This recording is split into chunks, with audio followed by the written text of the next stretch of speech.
नमस्कार दोस्तों। हम लोग छत्तीसगढ़ के इतिहास में रामायण काल तक समझ लिए थे। अब यहाँ पर हमको महाभारत काल को देखना है। देखिए, इस प्रकार से मैंने पहले से थोड़ा समय बचाने के लिए जितने भी जो इम्पोर्टेंट हमारे लिए फैक्चुअल जो नॉलेज है उसको मैंने पहले से लिख दिया है। बाकी इसको विस्तार से मैं आपको यहाँ पर समझाते हुए चलूँगा। देखिए, महाभारत कालीन स्थल में जितने भी हमारे मतलब छत्तीसगढ़ में है उसको इस प्रकार से यहाँ पर देखना है। तो ज़्यादा कुछ नहीं है। रामायण मतलब महाभारत और रामायण काल उतना भी ज़्यादा इंपॉर्टेंट नहीं है जो कि एग्जाम में पूछा जाए। कभी कभार क्वेश्चन बनने की संभावना होती है। तो ये जो महाभारत काल है इसमें हमको 5 जगहों को पढ़ना है। जैसे यहाँ पर शक्ति जिला में गुंजी है, ये ठीक है, शक्ति जिला में गुंजी। अभी मैं जूम करके दिखाऊंगा कैसे कैसे कहाँ कहाँ पे क्या क्या है। यहाँ पर रतनपुर है बिलासपुर जिला में, यहाँ पर आरंग है रायपुर जिला में, और यहाँ पर ये सिरपुर है महासमुंद जिला में, और ये खल्लारी है, ये भी महासमुंद जिला में है।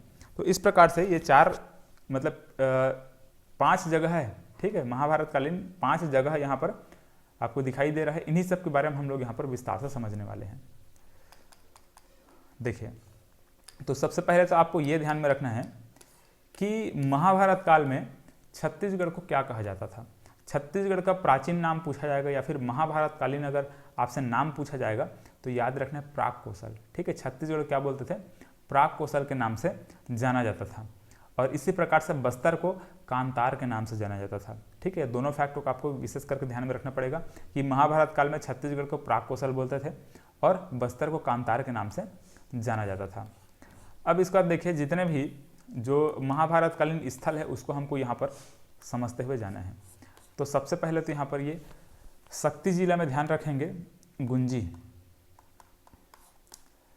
शक्ति जिला में यहाँ पर ये गुंजी है जिसको दमऊ दहरा के नाम से भी जानते हैं। यहाँ पर एक छोटा सा झरना है और वहाँ पर लोग पिकनिक स्पॉट के रूप में उसको हम लोग देखते हैं। लोग पिकनिक मनाने जाते हैं, धार्मिक स्थल है।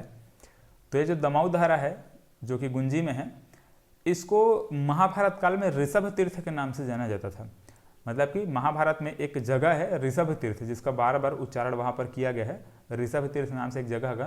तो ऐसा माना जाता है कि जो महाभारत कालीन जो ऋषभ तीर्थ है वो गुंजी है, ठीक है। गुंजी को ही यहाँ पर ऋषभ तीर्थ के नाम से महाभारत काल में जाना जाता था, या फिर जो दमऊ दहरा है इसी को ऋषभ तीर्थ के नाम से वहाँ पर मतलब महाभारत काल में इसको जाना जाता था।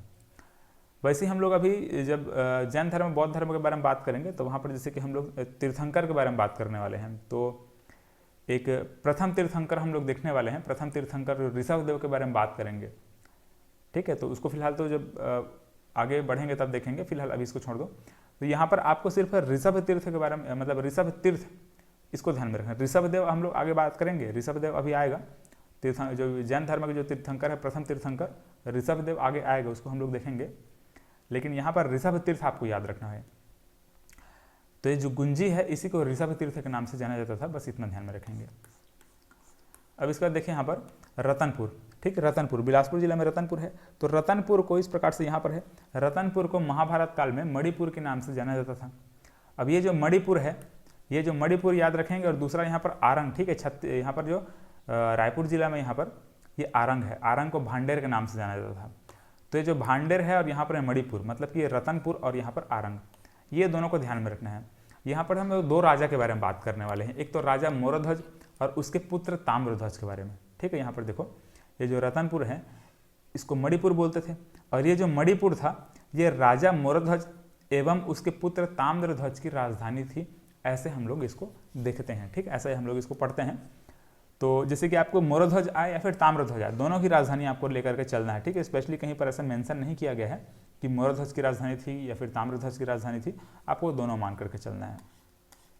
तो ये 2 राजा हम लोग देखने वाले हैं, ठीक। और यही जो राजा मोरध्वज हैं उन्होंने बाद में फिर अपनी राजधानी मतलब कि इस प्रकार से अपनी राजधानी को यहाँ से शिफ्ट करके यहाँ पर ये आरंग ले आए थे, ठीक है। राजा मोरध्वज क्या किए थे, अपनी राजधानी को रतनपुर से आरंग लेकर के आ गए। इस प्रकार से हम लोग पढ़ते हैं। मतलब हम यहाँ पर आप इस हिसाब से अगर देखेंगे तो यहाँ पर राजा मोरध्वज की राजधानी रतनपुर और यहाँ पर आरंग देखेंगे तो आरंग फिर यहाँ पर आपको मोरध्वज और ताम्रध्वज दोनों की राजधानी, ठीक है। लेकिन इन सब मैटर में आपको नहीं पढ़ना है, आपको सिंपल ये याद रखना है कि यहाँ पर रतनपुर और आरंग दोनों ताम्रध्वज और मोरध्वज से संबंधित है या फिर दोनों उनकी राजधानी से संबंधित है।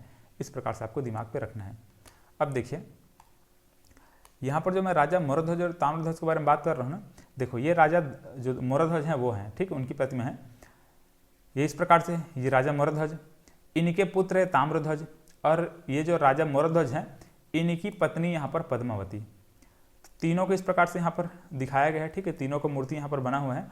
और यहाँ पर ये राजा मोरध्वज और रानी पद्मावती दोनों अपने पुत्र मतलब कि ये जो ताम्रध्वज हैं उसको इस प्रकार से आरा में काट रहे हैं, ठीक है। ये आरा इस प्रकार से आपको दिखाई दे रहा होगा। आरा को पकड़ कर क्या कर रहे हैं दोनों यहाँ पर इस प्रकार से अपने पुत्र ताम्रध्वज को यहाँ से आरा में चीर रहे हैं, ठीक है, आरा में 2 भाग में काट रहे हैं। अब इसके पीछे का कहानी कुछ अभी हम लोग उसको देखने वाले हैं, ठीक है, क्या कहानी है उसको। पहले यहाँ पर मैं आपको रतनपुर के बारे में थोड़ा बता दूंगा, उसके बाद यहाँ पर हम आरंग में जाएंगे। इसके अलावा यहाँ पर 2 ऋषि मुनि आप देखेंगे, ठीक है, 2 ऋषि मुनि इस प्रकार से यहाँ पर दोनों खड़े हुए हैं, और यहाँ पर शेर मतलब शेर भी साथ में है, ठीक है। इसके पीछे की कहानी अभी मैं आपको समझाने वाला हूँ, पहले इसको समझिए। तो यहाँ पर देखिए, ये जो रतनपुर है इसको हम लोगों ने क्या समझा कि इसको मणिपुर कहा जाता था। मतलब कि यहाँ पर हम महाभारत काल में देखते हैं तो रतनपुर को मणिपुर के नाम से जाना जाता था।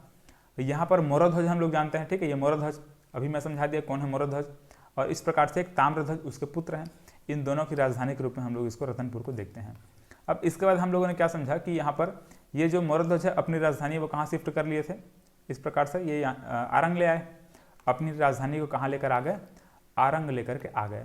अब ये आरंग को भांडेर के नाम से जाना जाता था, ठीक है, याद रखेंगे आरंग को महाभारत काल में क्या बोलते थे, भांडेर के नाम से जाना जाता था। अब यहाँ पर जो राजा मोरध्वज है ये तो अपना राजधानी यहाँ पर स्थानांतरित कर लिया, ठीक है, ये हम लोग समझते हैं।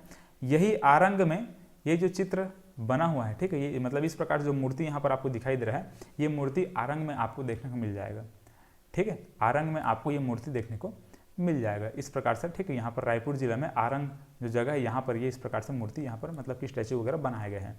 अब देखो यहाँ पर क्या हुआ है, ये जो 2 मूर्ति मतलब कि 2 साधु मुनि आपको जो दिखाई दे रहे हैं इस प्रकार से, इसमें एक कृष्ण भगवान है, एक कृष्ण भगवान और दूसरा अर्जुन है। दोनों इस प्रकार से साधु मुनि का भेष धारण करके, और यहाँ पर ये शेर, ठीक है, यहाँ पर एक शेर को इस प्रकार से रख करके मतलब तीनों इस प्रकार से आए हुए हैं। और ऐसा माना जाता था कि ये जो राजा मोरध्वज है बहुत बड़े दानी हैं, ठीक है, राजा मोरध्वज क्या बहुत बड़े दानी के रूप में हम लोग इसको पढ़ते भी हैं, ठीक है, जानते भी हैं। महाभारत काल में आप लोग जब पढ़ेंगे तो यहाँ पर राजा मोरध्वज की जो दान वीरता है वो बहुत हम लोग उसको मतलब जानते हैं, सभी को पता होगा, नहीं तो फिर यहाँ पर देख लीजिए, ठीक है। तो ये जो राजा मोरध्वज हैं ये बहुत बड़े दानी हैं। तो इनके ये जो दानी होने मतलब कितने बड़े दानी हैं इसको परीक्षा लेने के लिए यहाँ पर ये जो कृष्ण भगवान हैं और यहाँ पर जो अर्जुन हैं वो इस प्रकार से अपना रूप बदल करके आते हैं, और राजा जो मोरध्वज हैं उनसे यह मांग करते हैं कि ये जो शेर है, इनके पास जो शेर है ये बहुत भूखा है, शेर बहुत भूखा है, और इनको मतलब शेर को एक कोमल मांस उनको खाना है, ठीक है, शेर को क्या करना है, कोमल इसको मांस खाना है, तो इसको किसी मतलब कोमल मांस दिया जाए। तब यहाँ पर ये देखा जाता है कि अब कोमल मांस किसको मतलब कहाँ से मिलेगा, किसका मिलेगा, किसी और को तो काट नहीं सकते। तो यहाँ पर जो राजा जो मोरध्वज हैं और रानी पद्मावती हैं ये क्या करती हैं, अपने पुत्र ताम्रध्वज को आरा से चीरती हैं इस प्रकार से, ठीक है, 2 भागों में आरा से चीरते हैं, और इस शेर को मतलब वहाँ पर भोजन के लिए वहाँ पर दिया जाता है, ऐसा टाइप का कुछ है। लेकिन यहाँ पर कृष्ण भगवान अपने मतलब कि अपने शक्ति से क्या कर देते हैं, जो ताम्रध्वज है उसको पुनः वहाँ पर जीवित कर देते हैं, ठीक है। फिलहाल तो यहाँ पर हमको ये जानकारी मिली ये जो राजा जो मोरध्वज हैं ये कितने जो मतलब कि बहुत बड़े दानवीर थे, और इनका दान का परीक्षा लेने के लिए भी यहाँ पर जो भगवान आ करके परीक्षा लिए तो उसमें सक्सेस मतलब सफल भी हो गए, ठीक है। तो इस प्रकार से हम लोग इसको ये समझते हैं। तो ऐसा कुछ इनके पीछे का कहानी है। तो ये जो भी चीज़ें हैं सब क्या चीज़ है, आपका महाभारतकालीन स्थल के रूप में हम लोग इसको देखते हैं। तो ये आरंग हम लोगों ने समझ लिया, ठीक है, एक तो ये आरंग और दूसरा हम लोगों ने क्या समझा, रतनपुर। अब देखिए इसके बाद यहाँ पर सिरपुर और खल्लारी। तो सिरपुर को याद रखेंगे, ठीक है, सिरपुर भी कहाँ है, ये भी मतलब ये आपका महासमुंद जिला में है, ठीक है, सिरपुर कहाँ है, महासमुंद जिला में। तो सिरपुर को चित्रांगदपुर के नाम से जाना जाता था, सिरपुर को क्या बोलते थे, चित्रांगदपुर के नाम से जाना जाता था, ठीक है। अब ये अर्जुन के पुत्र भब्रुवाहन की राजधानी थी। ऐसा माना जाता है कि जो सिरपुर है इस प्रकार से यहाँ पर इसको अर्जुन के पुत्र भब्रुवाहन की राजधानी के रूप में इसको देखा जाता है, ठीक है, ऐसा माना जाता है, ठीक है। तो सिरपुर को हम लोगों ने क्या समझा, इसको चित्रांगदपुर के नाम से जाना जाता था। अर्जुन के पुत्र भब्रुवाहन की ये राजधानी थी। ठीक, ये हम लोगों ने देख लिया। अब इसका देखिए यहाँ पर खल्लारी है। खल्लारी को खल्लवाटिका कहा जाता था। खल्लारी को खल्लवाटिका के रूप में, मतलब खल्लवाटिका इसको कहा जाता था। अब यहाँ पर एक भीम के पाँव का इस प्रकार से, मतलब कि पत्थर में बड़ा सा निशान है भीम के पाँव का। ठीक, इसको भीम खोह के नाम से जाना जाता है। ठीक है, भीम खोह उसको बोला जाता है। तो ये जो खल्लारी या फिर खल्लवाटिका, ठीक है, खल्लवाटिका यहाँ पर क्या है, भीम के पाँव का निशान है। अब इसके अलावा और याद रखेंगे कि यहाँ पर लाक्षागृह, ठीक है, यहीं पर लाक्षागृह बनाया गया था। तो देखो यहाँ पर दुर्योधन व शकुनी मामा ने पांडवों को मारने के लिए लाक्षागृह का यहाँ पर निर्माण किया गया था। ठीक है, मतलब इनके द्वारा, मतलब दुर्योधन, ठीक है, दुर्योधन है, इस प्रकार से दुर्योधन व शकुनी मामा ने पांडवों को मारने के लिए यहाँ पर लाक्षागृह का निर्माण किया। ठीक है, एक लाख होता है, जैसे चूड़ी वगैरह बनता है ना, वैसे वो लाख होता है। चूड़ी बनता है और बहुत सारा सामान मतलब उससे बनाया जाता है। तो लाख क्या है, जैसे कि आग में जलाओगे तो जलना शुरू हो जाता है। ठीक है, जल जाता है आग में, और ठोस भी रहता है। जैसे कि मोम जलता है ना आग में, उसी प्रकार से लाख भी जलना शुरू हो जाता है। लेकिन क्या होता है, लाख ठोस होता है, मोम पिघल जाता है, मतलब कि मोम सॉफ्ट होता है। तो जो लाख है, लाख से यहाँ पर एक घर बनाया गया था, मतलब एक लाक्षागृह बनाया गया था, जिसमें पांडवों को वहाँ मारने के लिए षड्यंत्र रचा गया था दुर्योधन व शकुनी मामा के द्वारा। ठीक है, और ये कहाँ बनाया गया था, यही खल्लारी में। तो ये सब चीज़ों का यहाँ पर जो भी साक्ष्य वगैरह है, सब चीज़ें हमको ऐसे देखने को मिलता है।